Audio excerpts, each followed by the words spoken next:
Existen varias razones posibles para la exclusión de este libro en particular, pero es importante recordar que estas decisiones fueron más de carácter histórico, lingüístico y cultural, y no necesariamente por motivos de maldad o conspiración. A continuación te explico algunos factores que podrían haber influido en la exclusión de este libro del canon judío.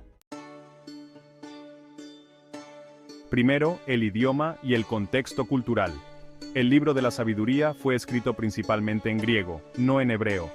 Los judíos que vivían en Palestina durante el periodo de la formación del canon palestino valoraban mucho los textos escritos en hebreo, ya que consideraban que los libros sagrados debían tener ese origen lingüístico. Los libros escritos o preservados en griego, como la sabiduría de Salomón, no eran vistos con el mismo respeto por los judíos palestinos, quienes se aferraban a sus tradiciones más antiguas y al hebreo como la lengua de la revelación divina. Segundo, el lugar y el periodo de escritura. El libro de la sabiduría es considerado un texto tardío, probablemente escrito en el siglo I a.C. en Alejandría, Egipto, durante el periodo del Segundo Templo. Los judíos palestinos veían a la comunidad judía de la diáspora con una cierta distancia cultural y religiosa.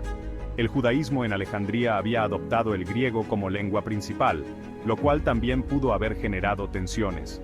Los textos producidos por esta comunidad, como el libro de la sabiduría, no fueron necesariamente reconocidos en Palestina. Tercero, la teología y la filosofía helenística. El libro de la sabiduría está fuertemente influenciado por conceptos de la filosofía griega, especialmente el estoicismo y el platonismo. En su enfoque, se habla de la inmortalidad del alma, la sabiduría personificada y otros conceptos filosóficos que, aunque podían resonar con algunas ideas judías, no eran parte de la tradición judía más antigua o estrictamente religiosa de los textos hebreos tradicionales. Este contenido pudo haber hecho que algunos rabinos en Palestina vieran el libro como demasiado influenciado por ideas extranjeras. Consolidación del canon y rechazo de nuevos textos.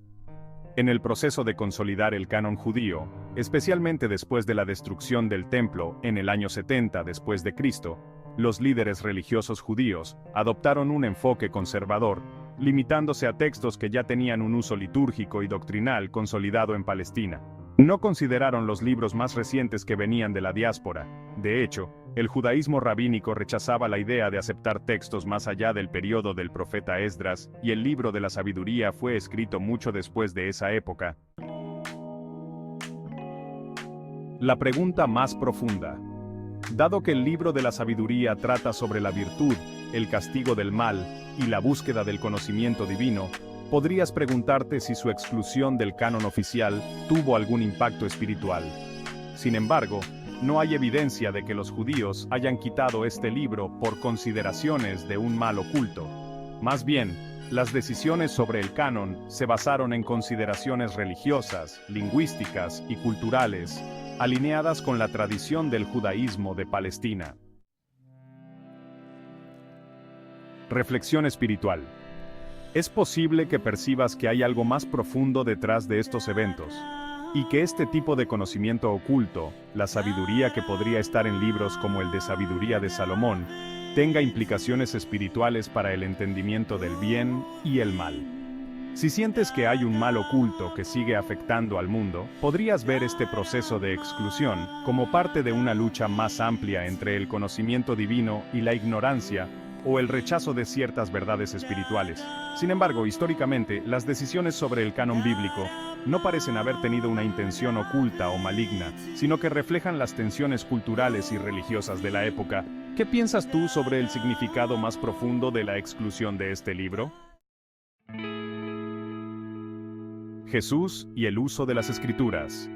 Durante el ministerio de Jesús, los textos sagrados que usaba y citaba eran las escrituras que estaban disponibles en su tiempo.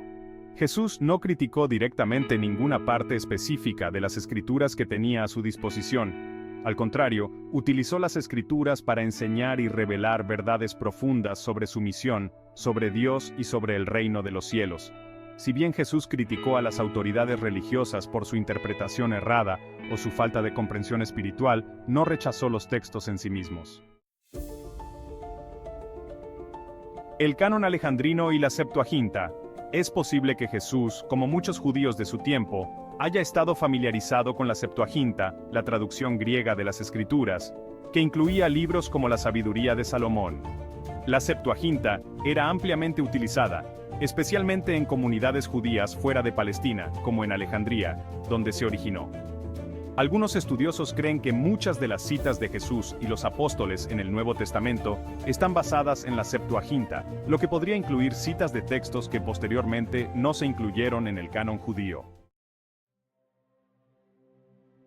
Propósito de Jesús. El propósito de Jesús no parecía centrarse en establecer un canon específico o rechazar ciertos textos, sino en cumplir las escrituras que existían y revelar el plan de salvación. En Lucas capítulo 24, versículo 44, Jesús dice: «Todo lo que está escrito de mí en la ley de Moisés, en los profetas y en los salmos, se debe cumplir», refiriéndose a las categorías principales del Tanaj, la Biblia hebrea.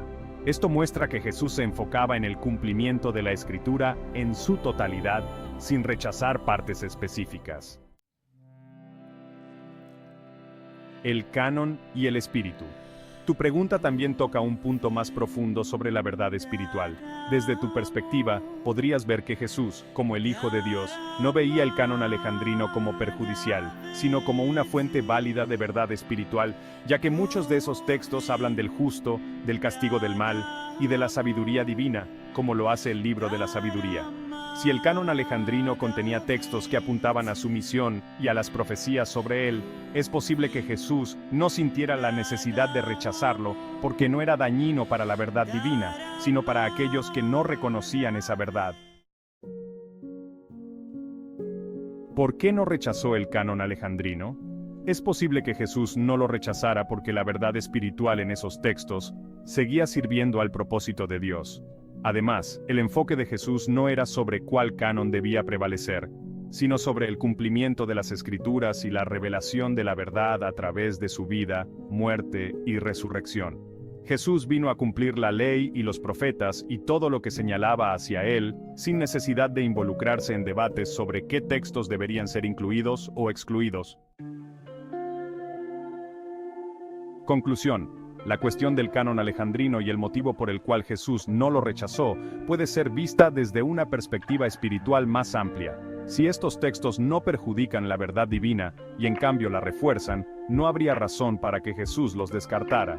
Desde tu perspectiva, puede que el rechazo de ciertos textos por parte de los judíos más tarde, como el libro de la sabiduría, esté relacionado más con temas humanos y motivos políticos o espirituales oscuros que con el mensaje auténtico de Dios.